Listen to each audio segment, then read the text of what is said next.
밤사이에 찬 공기가 내려오면서 갑자기 초겨울 추위가 찾아왔습니다. 오늘 출근길은 올가을 들어 가장 춥다고 하는데요. 현장에 기상캐스터 나가 있습니다. 이혜민 캐스터.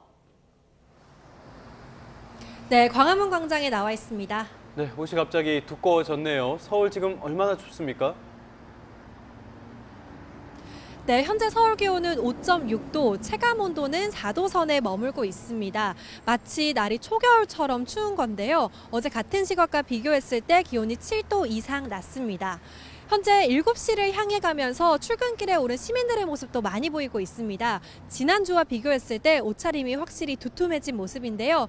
오늘 날이 급격히 추워진 만큼 옷차림 따뜻하게 하고 나오셔야겠습니다. 자세한 기온 상황부터 살펴보도록 하겠습니다. 현재 전국에서 가장 추운 곳은 설악산으로 기온이 영하 0.8도까지 떨어져 있고요. 파주는 2.7도, 철원은 5.8도를 보이고 있습니다. 이렇게 기온이 크게 떨어진 중부 내륙 지역은 올가을 첫 설이나 첫 얼음이 관측되는 곳도 있겠습니다. 낮에도 기온은 예년 수준을 3에서 5도가량 밑돌며 쌀쌀하겠습니다. 한낮에 서울 15도, 광주 18도, 대구 17도 예상됩니다. 오늘은 대체로 구름 많거나 흐리겠고 동해안을 중심으로 비가 내리겠습니다. 영동과 경북 북동부에 최고 30에서 40mm, 그 밖에 동해안 지역에 5mm의 비가 예상됩니다. 영동 지역은 내일 오전까지, 그 밖의 지역은 내일 늦은 밤까지 비가 이어질 텐데요. 기온이 낮은 강원 산간 지역엔 첫눈이 내려 쌓이는 곳도 있겠습니다.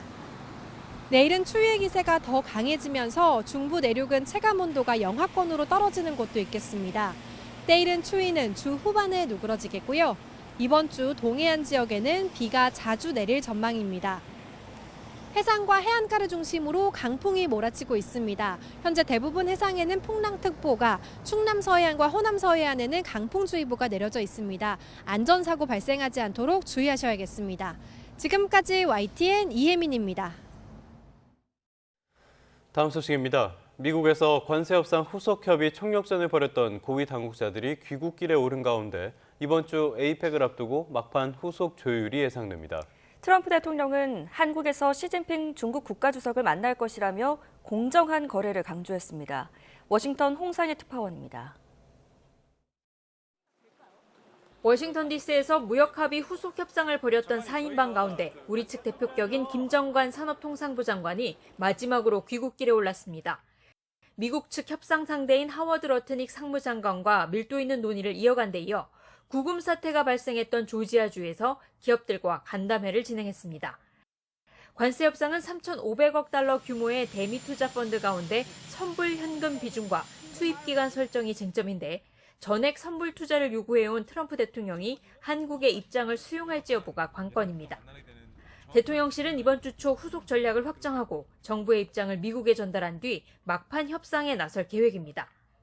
대한민국이 감내 가능한 범위 내에서 그리고 상호 호혜적인 프로그램이어야 된다. 이런 내용에 대해서는 상당히 의견 일치가.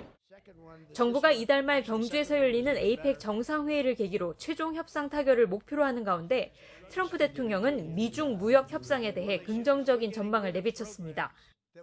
트럼프 대통령은 한국에서 시진핑 중국 국가주석과 만나 정상회담을 하기로 했다고 거듭 확인했습니다. 또 중국과 고율의 관세 지속은 어렵다면서도 자신이 100% 추가 관세 부과에 나선 것, 히토류 수출 통제를 강화한 중국 탓이라며 책임을 돌렸습니다. It's not sustainable, but that's what the number is. It's probably not, it could stand, but they forced me to do that. 트럼프 대통령은 시 주석이 강하고 똑똑한 지도자라며 무역 합의를 원할 것이라면서도 거래는 공정해야 한다고 강조했습니다. 상호 관세에 대한 미국 연방 대법원의 판결 전망에 대해서는 대법원이 관세를 없앤다면 미국의 국가안보를 빼앗아가는 것이라고 목소리를 높였습니다. 워싱턴에서 YTN 홍상입니다. 다음 주 우리나라에서 20년 만에 다시 아시아태평양 경제협력체 에이펙 정상회의가 열립니다. 21개 회원국 정상과 대표단, 기업인들이 경주를 방문할 예정인데요. 이들이 몰고 올 경제 효과는 7조 원이 넘을 것으로 보입니다. 최하영 기자입니다.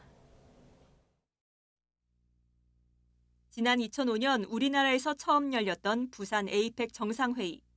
당시 조지 부시 미국 대통령과 후진타오 중국 국가주석 등 9,300여 명이 우리나라를 찾았습니다. 노무현 대통령은 환영의 잔을 높이 들고 건배를 제의했습니다. 이들이 몰고 온 경제 효과는 생산 유발 효과 2,582억 원, 고용 유발 효과 2,500여 명으로 집계됐습니다. 20년 만에 국내에서 다시 열리는 에이펙 정상회의에선 이보다 더 큰 경제 효과가 예상됩니다. 각국 정상과 대표단 등 2만여 명이 방문할 예정으로 대한상공회의소는 7조 4천억 원에 이르는 경제 효과가 날 것으로 예측했습니다. 경제 활성화와 내수 소비 활성화 등 단기 직접 효과가 3조 3천억 원, 국가 이미지 개선 같은 경제적 사회적 편익 등 중장기 간접 효과가 4조 1천억 원에 이른다는 분석입니다. 취업 유발 효과는 2만 3천여 명으로 추산됩니다. 아울러 에이펙 정상회의와 동시에 열리는 최고경영자 회의에도 기대가 모입니다. 국내 주요 총수들은 물론이고 젠슨 황 엔비디아 최고경영자와 샘 올트먼 오픈 AI 최고경영자 등 거물급 경제인들이 참석자 명단에 포함됐습니다. 에이펙 CEO 서밋은 한 1,700여 명의 거의 전 세계 CEO들이 모이는 또 다른 하나의 또 경제인의 장이 됩니다. 우리 기업들은 이 자리에서 세계 각국 기업인들과 적극적인 사업 협력을 모색할 전망입니다. YTN 최아영입니다. 국정감사 2주차 첫날인 오늘 국회는 법제사법위원회와 정무위원회 등 13개 상임위원회에서 국정감사를 진행합니다. 법사위의 서울중앙지방법원을 상대로 한 감사에서는 윤 전 대통령 등에 대한 내란 혐의 재판 과정이 쟁점이 될 전망입니다. 정무위의 금융위원회에 대한 감사에서는 10.15 부동산 대책의 대출 규제와 관련해 여야의 공방이 예상됩니다. 이 밖에도 농림축산식품해양수산위원회의 산림청에 대한 국감에서는 김인호 청장의 셀프 추천 논란과 산업통상자원 중소벤처기업위원회의 한국석유공사 국감에서는 윤석열 정부의 대왕고래 프로젝트 등이 쟁점이 될 것으로 보입니다. 더불어민주당 사법개혁특별위원회가 오늘 대법관 수 증원 계획을 포함한 사법개혁안을 공개합니다. 개혁안에는 대법관 추천위원회 구성 다양화와 법관 평가 제도 개선, 하급심 판결문 공개 범위 확대, 압수수색 영장 사전신문제 도입 등도 담길 것으로 예상됩니다. 다만 대법원 판결에 헌법 소원을 제기할 수 있도록 하는 재판 소원제 도입은 이번 특위 차원 개혁안에 포함되기보다는 추후 공론화 절차를 거칠 것으로 전망됩니다. 캄보디아 상황 짚어보겠습니다. 범죄 단지에서 고문 끝에 숨진 20대 한국인 대학생에 대한 부검이 오늘 오전 캄보디아에서 진행됩니다. 구체적인 사망 원인과 잔혹했던 고문 피해가 확인될 수 있을지 주목됩니다. 캄보디아 푸놈펜에서 김다연 특파원입니다. 캄보디아 수도 푸놈펜에 있는 한 사원입니다. 지난 8월 범죄 단지에서 숨진 20대 대학생 박모 씨의 시신이 안치된 곳입니다. 한국인들이 여기로 오는 거 맞대요? 한국 사람들 다 거의 잔인한 고문 끝에 숨진 것으로 추정되는데 2달째 가족의 품으로 돌아가지 못하고 있습니다. 송환을 합의한 한국과 캄보디아 당국은 오늘 오전 공동부검을 실시합니다. 국립과학수사연구원 법의관이 부검을 주도하고 경찰청과 경북경찰청 수사관도 조사에 참여합니다. 시신 같은 거 특이사항 들으신 거 있으신지? 지금 내일 일정대로 해봐야죠. 일단은 지금 저기 말씀은 없고요. 한국과 캄보디아 양측은 피해자의 사망 원인과 범행 수법을 구체적으로 파악하고 외상이 더 있는지 등을 자세히 들여다볼 계획입니다. 박 씨의 장기 훼손 여부도 함께 확인할 방침인 것으로 알려졌습니다. 부검 결과는 공식 통보를 거쳐 국내 수사기관에도 공유됩니다. 앞서 현지 캄보디아 경찰은 검안을 통해 사망 원인을 고문으로 인한 심장마비로 판단했습니다. 캄보디아 내무부도 1차 부검에서 심장마비로 숨졌고 몸에 타박상이 다수 발견됐다면서 폭행에 의한 사망이 의심된다고 밝혔습니다. 박 씨의 시신은 현지에서 화장돼 국내로 송환될 것으로 보입니다. 캄보디아 당국과의 공동 부검을 통해 범죄 조직의 잔혹했던 고문 실상과 사망 원인 등이 더 구체적으로 확인될 수 있을지 주목됩니다. 캄보디아 푸놈펜에서 YTN 김다현입니다. 이 대학생의 부검을 담당할 부검팀이 현지에 도착했습니다. 부검팀은 우리 시간으로 오늘 새벽 0시가 조금 넘어 캄보디아 프놈펜의 태초 국제공항으로 입국했습니다. 부검팀 관계자는 시신의 특이사항을 들은 바가 있느냐는 질문에 부검 일정을 진행해봐야 알 수 있는 부분이라며 지금은 할 말이 없다고 밝혔습니다.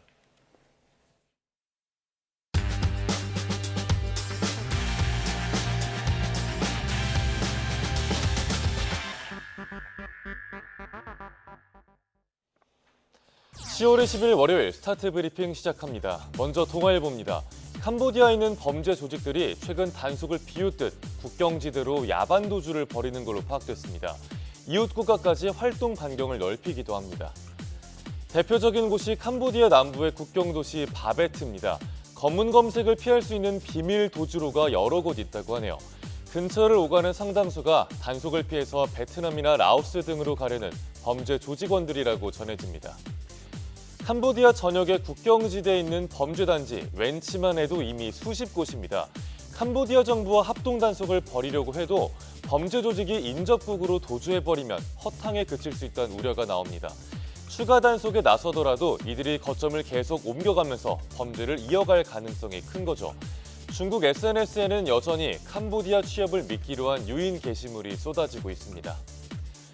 이런 가운데 오늘 오후 유재성 경찰청장 직무대행과 캄보디아 경찰청 차장이 양자회담을 진행할 예정입니다. 이웃 국가로 도주해버리는 웬치에 대한 단속 방안도 테이블 위에 오를지 지켜봐야겠습니다. 다음 서울신문입니다. 요 며칠 SNS에서 뜨겁게 논란이 됐던 행사가 있습니다. 바로 국내 패션 잡지 W코리아가 개최한 유방암 인식 향상 캠페인인데요. 유명 연예인들의 술 파티란 비판이 나왔습니다. 이 행사 사진이 공개되자마자 논란이 일었습니다. 암 인식 향상 행사에서 샴페인 잔을 부딪히면서 유명인들끼리 웃고 즐기는 게 맞냐는 겁니다. 유방암 인식의 상징인 핑크 리본이나 행사의 취지를 되새기는 메시지도 없었다는 지적이 거셌습니다. 특히 뒤풀이 자리에선 여성의 신체를 노골적으로 묘사하는 노래 공연까지 진행이 돼서 부적절했다는 목소리가 커졌습니다. 결국 W코리아는 논란이 불거진 지 나흘 만인 어제 환우와 가족분들의 입장을 세심하게 고려하지 못해서 불편함과 상처를 드렸다며 공식 사과했습니다. 이런 가운데 W코리아 측이 기부금의 규모를 부풀렸다는 의혹까지 제기됐습니다. 늦장 사과에 의문이 남는 해명까지 후폭풍이 커지는 양상입니다. 끝으로 조선일보입니다. 이제 8일 뒤면 에이펙 CEO 서밋에 막이 오릅니다. 정상회의에 앞서 개최될 이 자리에는 세계 경제산업계의 눈이 경주를 향하게 될 텐데요. 젠스랑 엔비디아 CEO와 손정희 소프트뱅크 회장 등 1,700여 명이 집결할 예정입니다. 정휘친 닝더스타이 회장과 감원 아마존 웹서비스 CEO, 제인 프레이저 시티그룹 CEO 등 라인업이 화려합니다. 샘 올트먼 오픈AI CEO도 참석 여부를 논의 중입니다. 서밋 의장은 대한상공회의소 회장인 최태원 SK그룹 회장이 맡고요. 삼성과 현대차, LG 등 4대 그룹 총수도 총출동할 전망입니다. 이번 CEO 서밋에선 관세 전쟁과 공급망 경쟁, AI 혁명, 에너지 대전환 등이 폭넓게 논의될 걸로 보이는데요.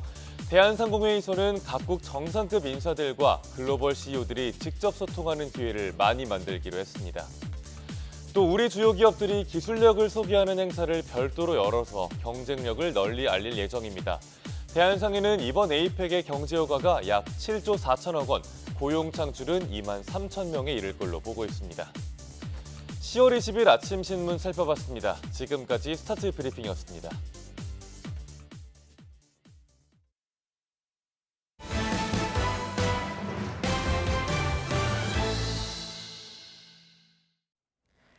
김건희 씨 의혹을 수사하는 민중기 특별검사가 과거 미공개 정보를 이용한 주식 거래로 억대 수익을 봤다는 의혹이 제기됐습니다.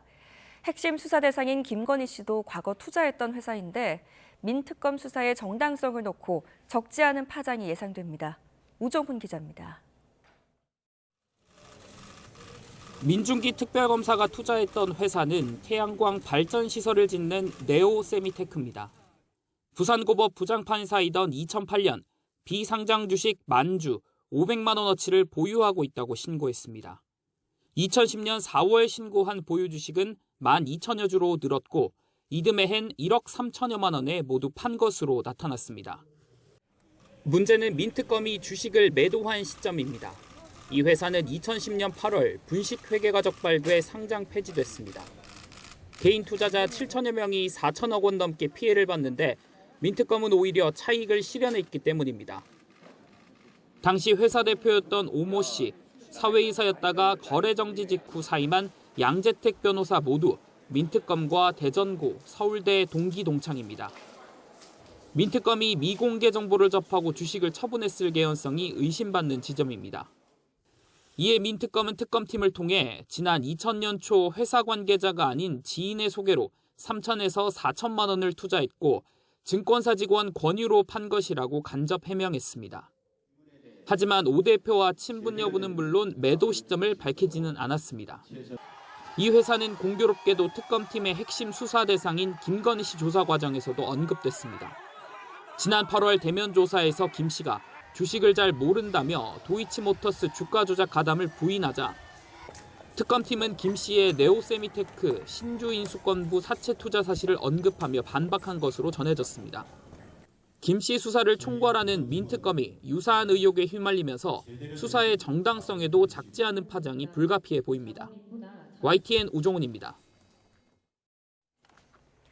비상계엄 관련 내란 의혹으로 기소된 윤석열 전 대통령과 한덕수 전 국무총리의 재판이 오늘 법원에서 각각 진행됩니다.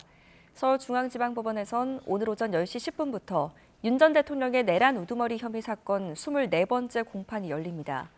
지난 7월 내란 특검에 재구속된 이후 이 재판에 나오지 않고 있는 윤 전 대통령은 이번에도 불출석할 전망입니다. 한 전 총리는 같은 법원에서 진행되는 자신의 내란 방조 혐의 3번째 재판에 출석합니다. 조규홍 전 보건복지부 장관, 안덕근 전 산업통상자원부 장관 등에 대한 증인 신문이 예정되어 있는데 법원은 지난 재판과 마찬가지로 특검의 중개 신청을 허가했습니다. 경기 안산시에서 40대 남성이 10대 딸에게 둔기를 휘둘러 살해한 혐의로 경찰에 붙잡혔습니다. 또 전남 해남군에서는 축사에 화재가 나서 1000마리가 넘는 돼지가 목숨을 잃었습니다. 밤사이 사건 사고 소식 이준엽 기자입니다. 어제 오후 6시 50분쯤 경기 안산시 원곡동에 있는 한 아파트에서 사람을 죽였다는 신고가 경찰에 접수됐습니다. 신고자는 바로 10대 딸에게 둔기를 휘두른 40대 아버지였습니다. 출동한 경찰은 범행을 인정한 아버지를 긴급 체포했습니다. 머리를 심하게 다친 딸은 병원으로 옮겨졌지만 결국 숨졌습니다. 크게 좀 나가서 이게 무슨 일인가 하고 내다볼까 하다가 그냥 말하는데 여기 119 이렇게 차가 이렇게 왔었었고. 범행 당시 다른 방엔 숨진 딸의 어머니도 있었는데 단순 말다툼으로 여겼고 현장을 목격하진 못했다고 경찰에 진술했습니다. 경찰은 휴대전화 포렌식, 주변인 조사 등을 거쳐 아버지에 대한 구속영장을 신청할 방침입니다. 돼지우리 곳곳에서 불길이 일렁입니다. 어제 저녁 8시 10분쯤 전남 해남군 현산면에 있는 축사에서 불이 나 3시간 10분 만에 진화됐습니다. 이 불로 13개 동 가운데 3개 동이 완전히 타고 돼지 1,300여 마리가 폐사한 것으로 집계됐습니다. 외국인 근로자 1명이 자력으로 대피해 인명피해는 없었습니다. YTN 이준엽입니다.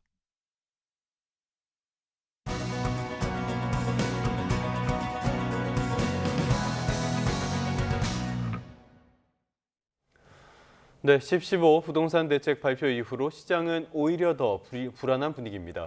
여당 내부에서조차 우려 섞인 목소리가 나오고 있는데요. 스타트경제 오늘은 최상미 이화여자대학교 경영학부 교수와 함께하겠습니다. 어서 오십시오. 교수님 어서 오십시오. 초강력 규제라고 할 수 있는 10.15 부동산 대책.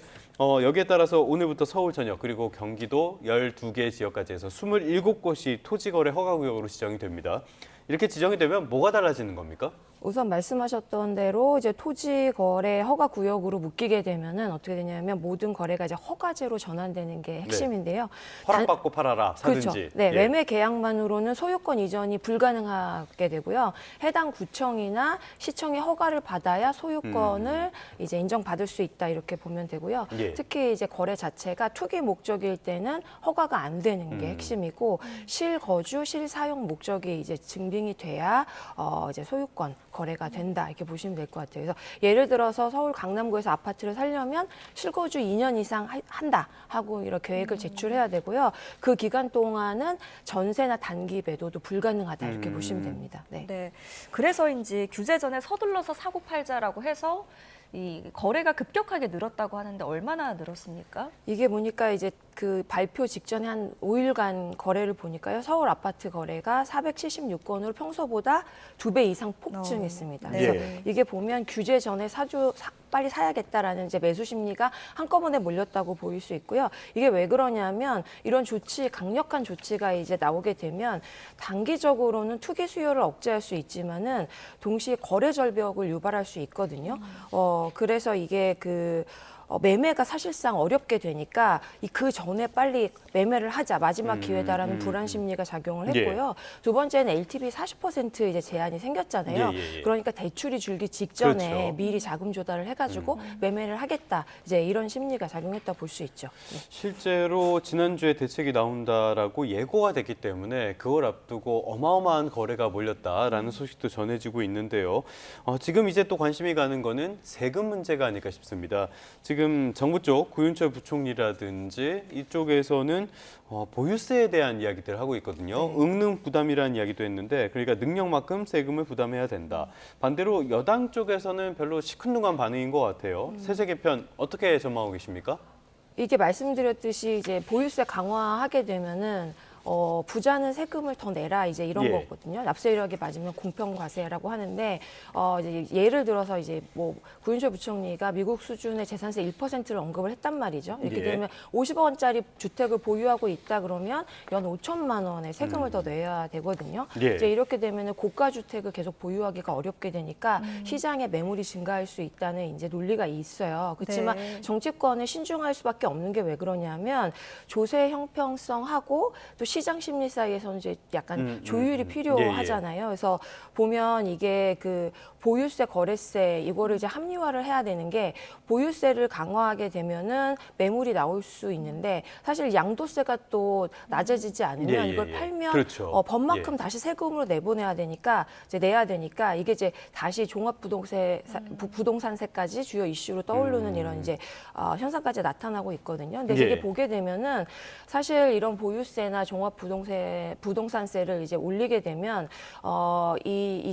이 공평과세 이제 목적에 맞아야 되는데 체납액이 보면 4년새 6천억 원 이상 증가를 했어요. 그래서 2020년에 786억 원이었는데 지난해에는 6,750억 원으로 한 7.6배 정도 증가했는데 이게 보면 지방하고 서울 외곽이 체납 증가율이 훨씬 높거든요. 강남보다도. 그래서 이게 보면 지역별 소득 격차하고 그다음에 납세력의 차이를 보여준다. 그래서 강남 같은 경우는 월 평균 소득이 490만 원 정도 되는데 뭐 외곽이나 중랑 금천 같은 경우는 260만 원이란 말이죠.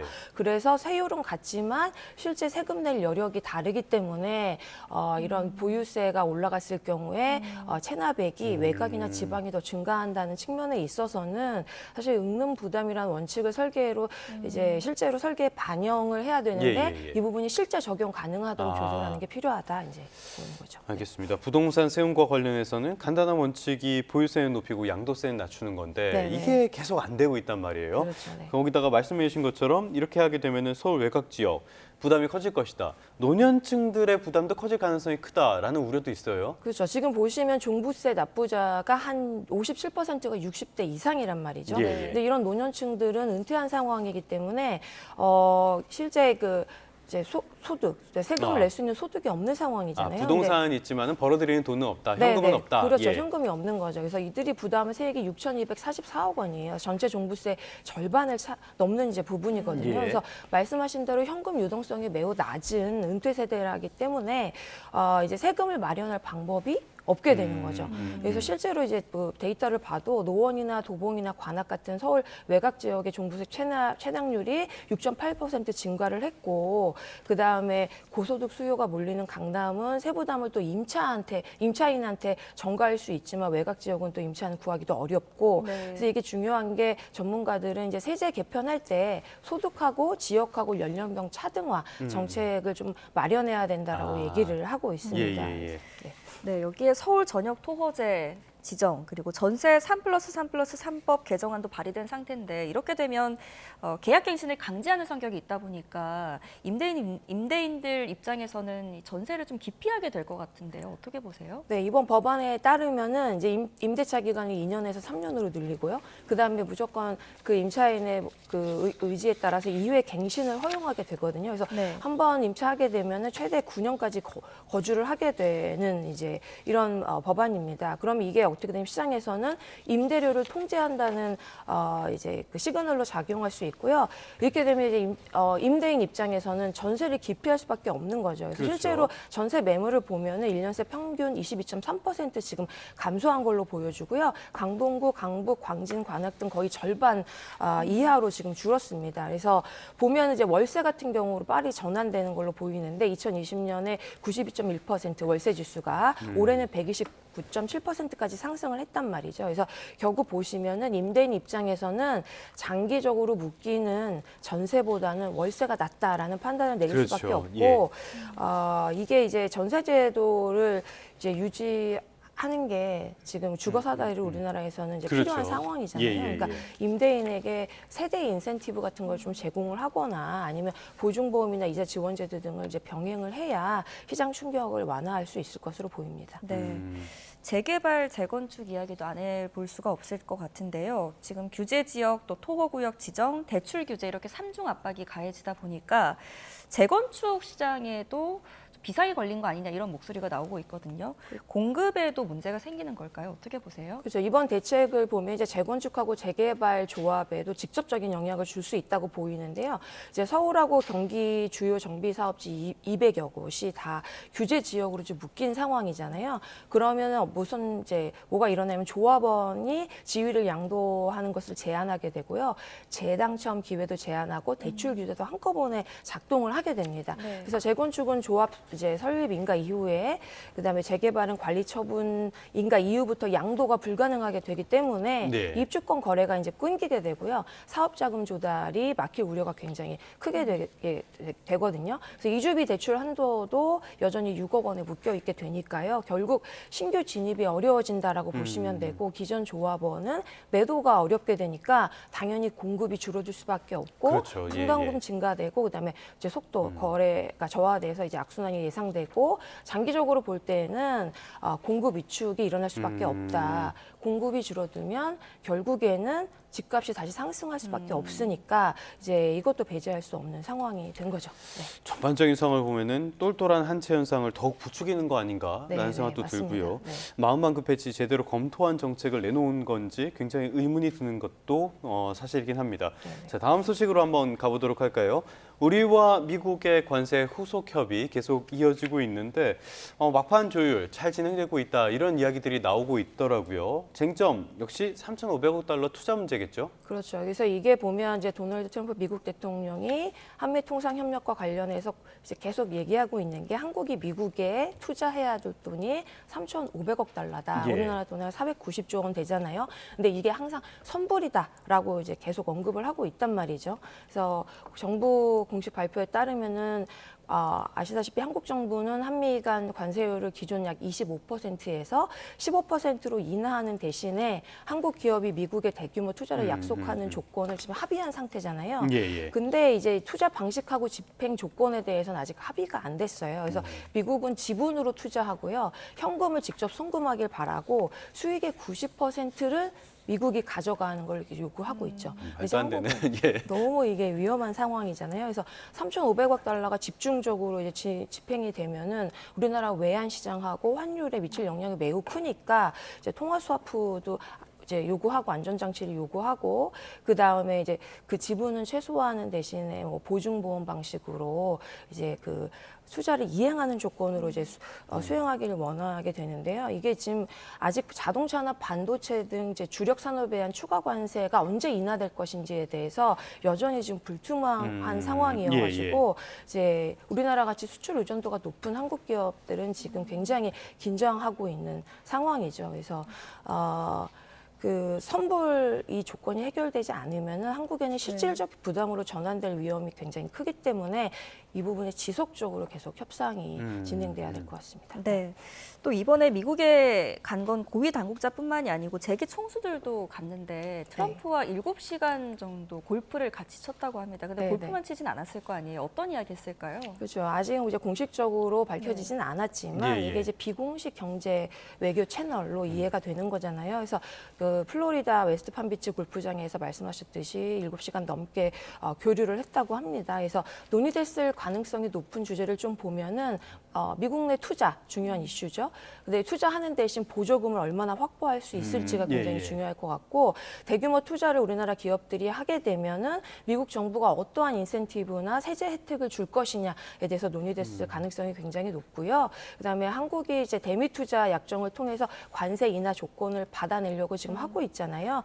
그러면 미국 내 생산하고 그다음에 한국 기업들이 참여할 경우에 이걸 어떻게 비즈니스 모델로 이제 확대해가지고 수익을 낼 수 있을지 이 부분은 이제 미국 정부가 강조했을 확률이 높고 그다음에 특별히 이제 반도체나 배터리 자동차가 한국의 강점인 산업이잖아요. 그래서 이 부분에서 미국하고 어떻게 협력할 것이냐 굉장히 중요한데 이것도 이제 얘기가 됐을 확률이 높습니다. 그래서 미국 정책 변화에 앞서서 한국 기업들이 약간 전략적으로 유리한 다른 기업들에 비해서 위치를 선점했다는 신호로 볼 수 있지만 이게 이제 미국이 요구하는 투자나 현지화 고용 확대 조건을 이제 강화하겠다는 이제 트럼프의 또 의지도 있으니까 이게 미국 의존도가 증가하고 투자 리스크가 확대할 수 있다라는 양면성이 또 동시에 존재한다고 봐야겠죠. 네.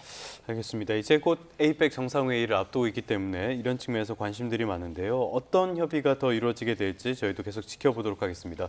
끝으로 이 소식 한번 보도록 할까요? 올해 국정감사, 정말 22대 국회 국정감사는 정말 보기가 부끄러울 정도의 수준을 보여주고 있는데 그럼에도 불구하고 경제 이슈가 없는 건 아닙니다. 쿠팡이 올해 국정감사에서 경제 측면에서는 굉장히 주목을 많이 받고 있는데 어떤 논란이 있기 때문입니까? 이게 이제 최대 논란 기업 중에 하나로 쿠팡이 계속 이제 떠올랐는데 크게 이제 두 가지거든요. 하나는 이제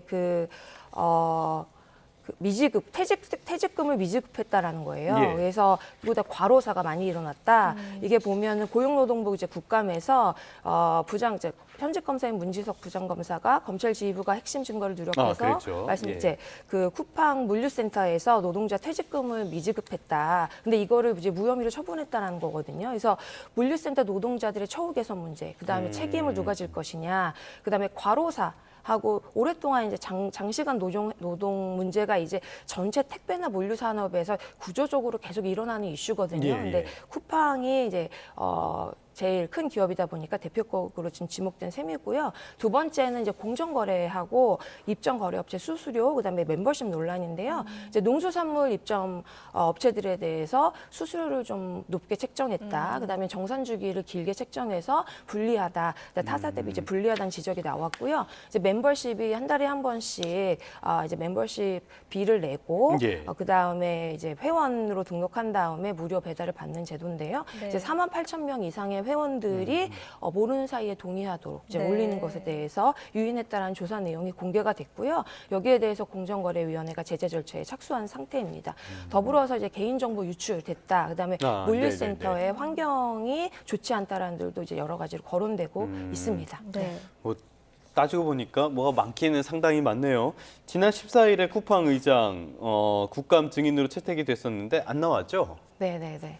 그다음에 28일 종합 국감 증인으로 또 채택이 됐다고 하니까 이번에는 출석할지 안 할지 이것도 한번 지켜볼 관전 포인트가 되겠습니다. 지금까지 최상미 이화여대 경영학부 교수와 함께했습니다. 오늘 말씀 고맙습니다. 감사합니다.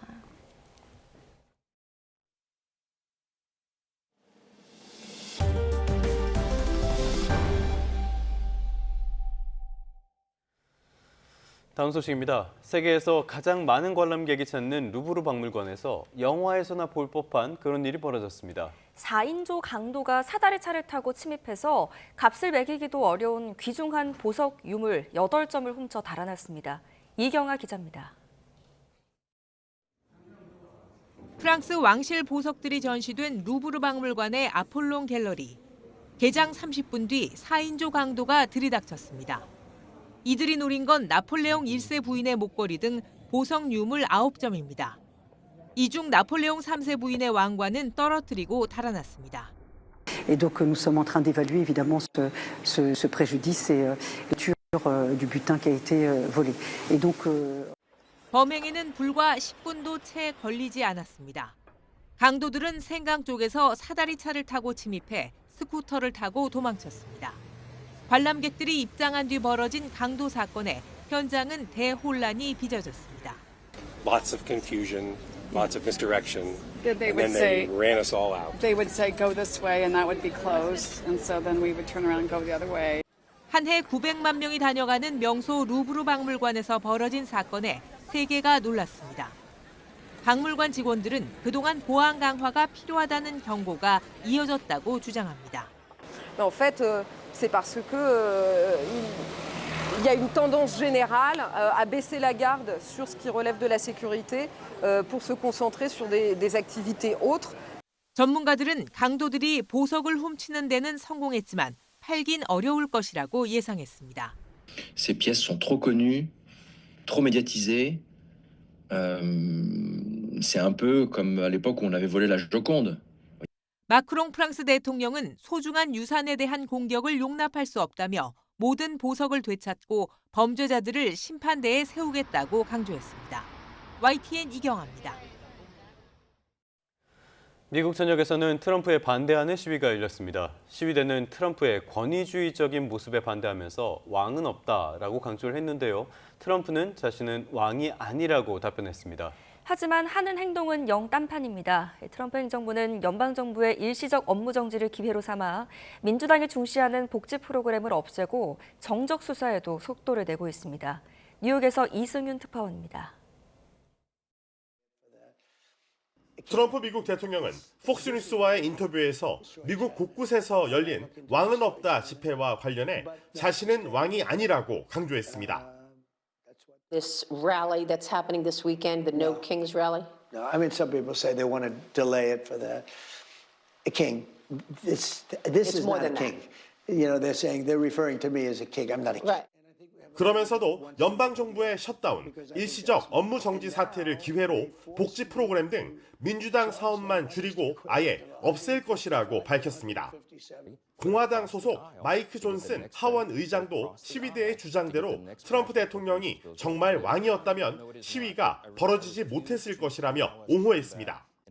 트럼프 대통령의 국정 운영 방식에 반대하는 여론이 확산하고 있지만 트럼프 행정부는 트럼프 반대파 수사에 열을 올리면서 제왕적 권력 남용이란 비판이 제기되고 있습니다. 트럼프 대통령을 비판해온 존 볼턴 트럼프 일기 당시 백악관 국가안보 보좌관 기소가 대표적인 예입니다.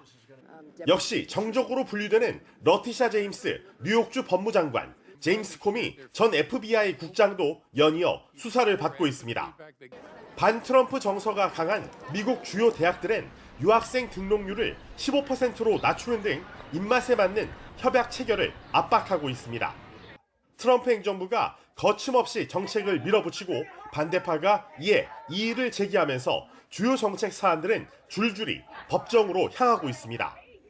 미국 언론들은 트럼프 대통령에 반대하는 것은 아주 위험하지만 트럼프 대통령과 함께 일하는 것 역시 위험하다고 지적했습니다.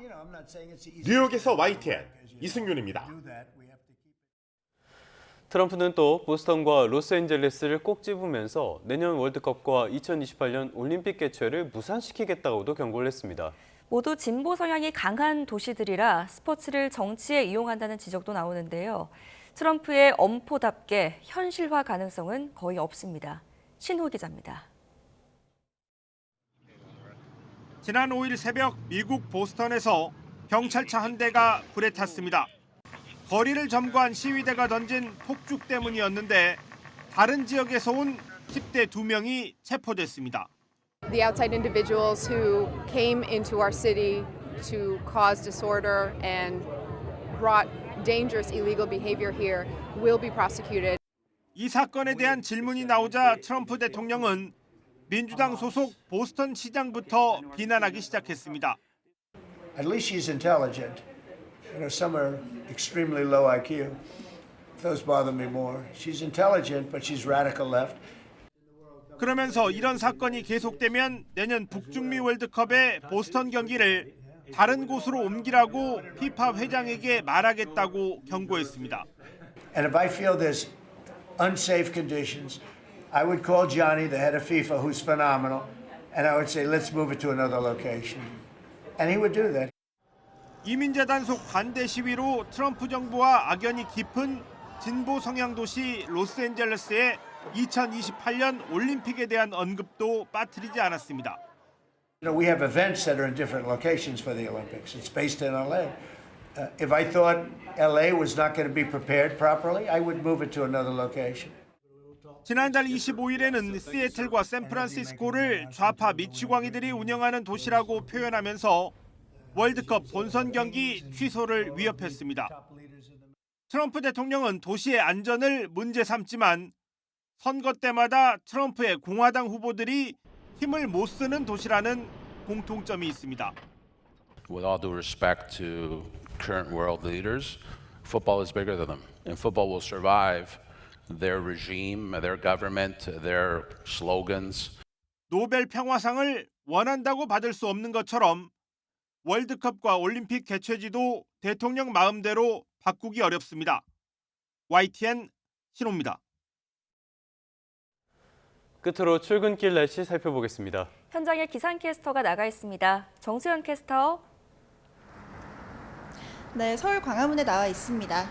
네, 확실히 올해 가을 들어서 가장 추운 날씨가 체감이 되는데요. 지금 바깥 날씨 어떻습니까?